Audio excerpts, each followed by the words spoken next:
മക്കളെ കോണിക് സെക്ഷൻസിൽ ഒരു ക്വസ്റ്റ്യൻ ആണ്. അടുത്ത ക്വസ്റ്റ്യൻ കോണിക് സെക്ഷൻ ആണ്. ചാപ്റ്റർ നോക്കൂ. കോണിക് സെക്ഷനിൽ let A circle C passes through the point 4, 2 and 0, 2. അപ്പൊ നമ്മളോട് പറഞ്ഞിരിക്കുന്നത് ഒരു സർക്കിള്, ആ സർക്കിള് പാസ് ചെയ്തിരിക്കുന്ന പോയിന്റ്, 2 പോയിന്റുകൾ നമ്മളോട് പറഞ്ഞിട്ടുണ്ട്. ഏതൊക്കെയാണ്? 4, 2 and 0, 2.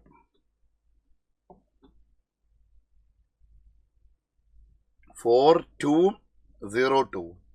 അപ്പൊ അതിന്റെയും രണ്ടിന്റെയും y കോർഡിനേറ്റുകൾ എന്താണ്? ഈക്വൽ ആണ്. അപ്പൊ അത് y കണ്ടോ, 4, 2 and 0, 2. y കോർഡിനേറ്റുകൾ ഈക്വൽ ആണ് എന്നുണ്ടെങ്കിൽ നമുക്ക് മനസ്സിലാവും അത് y കോർഡിനേറ്റ് ഈക്വൽ ആണെങ്കിൽ ആ ലൈന് എക്സ് ആക്സിസിന് പാരലൽ ആണ്. ആ 2 പോയിന്റുകൾ, ആ രണ്ടും കൂടി ജോയിൻ ചെയ്താലുള്ള ലൈന് വരിക അല്ലേ. ഞാനിവിടെ ഇങ്ങനെ മാർക്ക് ചെയ്യേണ്ടത് 4, 2. ഇത് 0, 2 ആണെന്ന് വിചാരിക്കുക. ഇതെന്താന്ന് വിചാരിക്കുക? 4, 2. 0, 2, 4, 2. 2 പോയിന്റുകൾ. Then and it's A centre. അങ്ങനെയാണെന്നുണ്ടെങ്കിൽ ഇതിന്റെ സെന്റർ നമ്മളോട് പറഞ്ഞിരിക്കുന്നത് ലൈസ് ഓൺ ദ ലൈൻ. ഏതോ ഒരു ലൈൻ, ആ ലൈനിന്റെ ഇക്വേഷൻ നമ്മളോട് ക്വസ്റ്റ്യനിൽ പറഞ്ഞിട്ടുണ്ട്. That centre lies on the line എന്ന് പറഞ്ഞിട്ട് നമുക്ക് ആ ലൈനിന്റെ ഇക്വേഷൻ നമ്മളോട് പറഞ്ഞത് എന്താണ്? 3x + 2y + 2 = 0. ഈ ലൈനിന്റെ മുകളിലാണ് ഇതിന്റെ സെന്റർ ഉള്ളത്. Then the length of the chord of this circle whose midpoint 1, 2. midpoint 1, 2 ആയിട്ടുള്ള കോഡിന്റെ ലെങ്ത് എന്താന്ന് ക്വസ്റ്റ്യൻ നമുക്ക് കണ്ടുപിടിക്കുകയും വേണം. ഓക്കെ, അപ്പൊ ഇതിന് നമുക്ക് ഇതിന്റെ സെന്ററും റേഡിയസും എന്തൊക്കെയാണെന്ന് കണ്ടുപിടിക്കണം. അപ്പോൾ നമുക്കൊരു കാര്യം ചെയ്യാം. ഇതില് ഈ 2 പോയിന്റും തമ്മിൽ ജോയിൻ ചെയ്തിട്ട് ഞാനൊരു കോഡ് ഉണ്ടാക്കുകയാണ്. ഈ കോഡ് അങ്ങനെയാണെങ്കിൽ ഞാൻ വരയ്ക്കുന്ന ഈ സാധനം സെന്ററിൽ നിന്ന് കോഡിലേക്ക് വരയ്ക്കുന്ന പെർപെൻഡിക്കുലർ ആണ്. ഓക്കെ, സെന്റർ ഞാൻ തൽക്കാലം O എന്ന് മാർക്ക് ചെയ്തിട്ടുണ്ട്. ഈ മിഡ് പോയിന്റ് ഞാൻ M എന്ന് മാർക്ക് ചെയ്തിട്ടുണ്ട്. കോഡിലേക്ക് വരയ്ക്കുന്ന പെർപെൻഡിക്കുലർ കോഡിനെ ബെൻഡ് ചെയ്യുന്നു, ബൈസെക്ട് ചെയ്യും എന്ന് നമുക്കറിയാം. പിന്നെ പെർപെൻഡിക്കുലർ ആണ്. ഓക്കെ, ഇനി നിങ്ങൾ നോക്കുക, ഈ പോയിന്റുകൾ എയും ഇവിടെ ഞാൻ ബിയും എഴുതുന്നുണ്ട്. അപ്പൊ ഈ എ ബി എന്ന് പറയുന്ന ലൈൻ നോക്കൂ, എ ബി എന്ന് പറയുന്ന കോഡ് നോക്കിയാൽ മതി. അതിൽ എയിന്റെയും ബിയിന്റെയും എന്ത് ഈക്വൽ ആണ്? എയിന്റെയും ബിയിന്റെയും വൈ കോർഡിനേറ്റുകൾ ഈക്വൽ ആണ്. വൈ കോർഡിനേറ്റുകൾ ഈക്വൽ ആണെങ്കിൽ ആ ലൈൻ എന്ത് ലൈനാണ്? ഹൊറിസോണ്ടൽ ലൈനാണ്. ഹൊറിസോണ്ടൽ ലൈൻ ആണെങ്കിൽ അതിന്റെ സ്ലോപ്പ് 0 ആണ്. സ്ലോപ്പ് ഓഫ് എ ബി എന്താ? 0 ആണ്. ഓക്കെ, അപ്പൊ എ ബിയും ഒ എമ്മും ശ്രദ്ധിക്കുക, എ ബിയും ഒ എമ്മും പെർപെൻഡിക്കുലർ ആയതുകൊണ്ട് എ ബി ഹൊറിസോണ്ടൽ ലൈൻ ആണെങ്കിൽ ഒ എം വേർട്ടിക്കൽ ലൈൻ ആയിരിക്കും. ഒ എം എന്താണ്? വേർട്ടിക്കൽ ലൈൻ ആയിരിക്കും.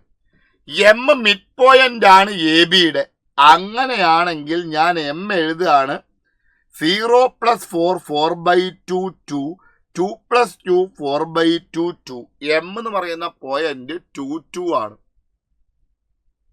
എം എന്ന് പറയുന്ന പോയിന്റ് 2, 2 ആണ്. അപ്പോൾ ഇനി എന്താ ശ്രദ്ധിക്കേണ്ടത്? ഈ ഒ എം എന്ത് ലൈനാ? Vertical line. എങ്ങനെ മനസ്സിലായി? ഈ എ ബിയുടെ വൈ കോർഡിനേറ്റുകൾ ഈക്വൽ ആണ്. വൈ കോർഡിനേറ്റുകൾ ഈക്വൽ ആണെങ്കിൽ ലൈൻ എന്താണ്? വേർട്ടിക്കൽ ലൈനാണ്. ലൈൻ വേർട്ടിക്കൽ ലൈൻ ആണെങ്കിൽ പെർപെൻഡിക്കുലർ ആയതുകൊണ്ട് ഒ ബി എന്താണ്?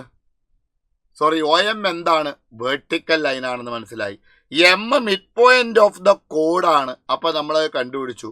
അപ്പൊ വേർട്ടിക്കൽ ലൈനിലുള്ള ഏതൊരു പോയിന്റിന്റെയും, കണ്ടോ ഇത് വേർട്ടിക്കൽ ലൈനാണ്, ഈ വേർട്ടിക്കൽ ലൈനിലുള്ള ഏതൊരു പോയിന്റിന്റെയും എക്സ് കോർഡിനേറ്റുകൾ എന്തായിരിക്കും? ഈക്വൽ ആയിരിക്കും. എക്സ് കോർഡിനേറ്റുകൾ ഈക്വൽ ആയിരിക്കും. അതായത് സെന്ററിന്റെ എക്സ് കോർഡിനേറ്റ് എന്താണ്? 2 ആണ് എന്ന് നമുക്ക് മനസ്സിലായി.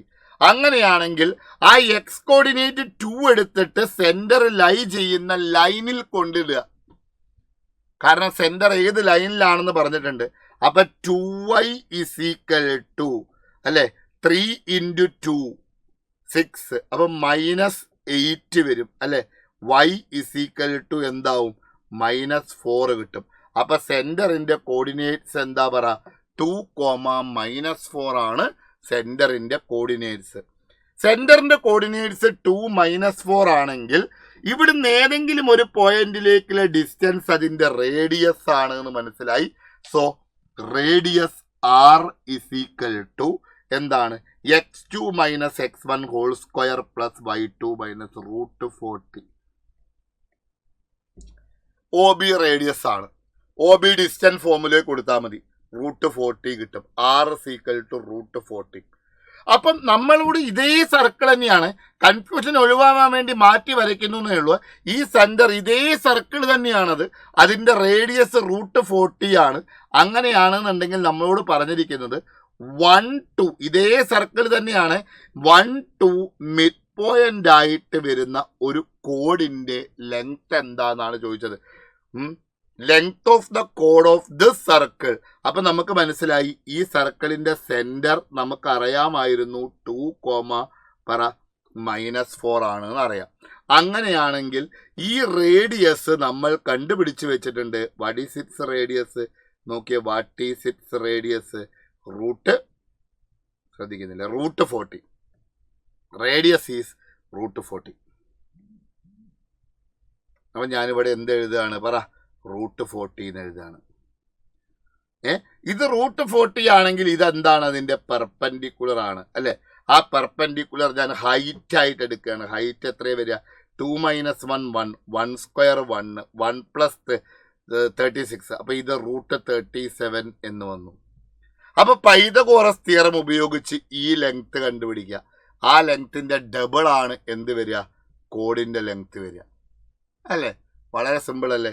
പൈതഗോറസ് തിയറം ഉപയോഗിച്ച് കഴിഞ്ഞാൽ ഇവിടെ √3 കിട്ടും. കാരണം ഹൈപ്പറ്റ്നസ് √40യും ഹൈറ്റ് √37മാണ്. നമ്മൾ എന്ത് ചെയ്യുന്നു, അവിടെ ഏതിൽ കണ്ടുപിടിക്കുക, ഡിസ്റ്റൻസ് ഫോർമുലയിൽ അല്ലെങ്കിൽ പൈതഗോറസ് തിയറത്തിൽ കൊടുക്കുക. ഓക്കെ, അപ്പം ലെങ്ത് ഓഫ് കോഡ് എന്താണ്? ലെങ്ത് ഓഫ് കോഡ് എന്ന് പറഞ്ഞാൽ ഡിസ്റ്റൻസിൻ, അതായത് ആ ലെങ്ത്തിന്റെ ഡബിൾ അല്ലേ ലെങ്ത് ഓഫ് കോഡ് എന്ന് പറഞ്ഞു കഴിഞ്ഞാൽ 2√3 എന്ന് വരും. കാരണം അപ്പുറത്ത് √3 ആണെന്ന് പൈതഗോറസ് തിയറത്തിൽ കിട്ടിയിട്ടുണ്ട്. അപ്പൊ ലെങ്ത് ഓഫ് ദ കോഡ് 2√3 എന്ന് വരും. ഓക്കെ.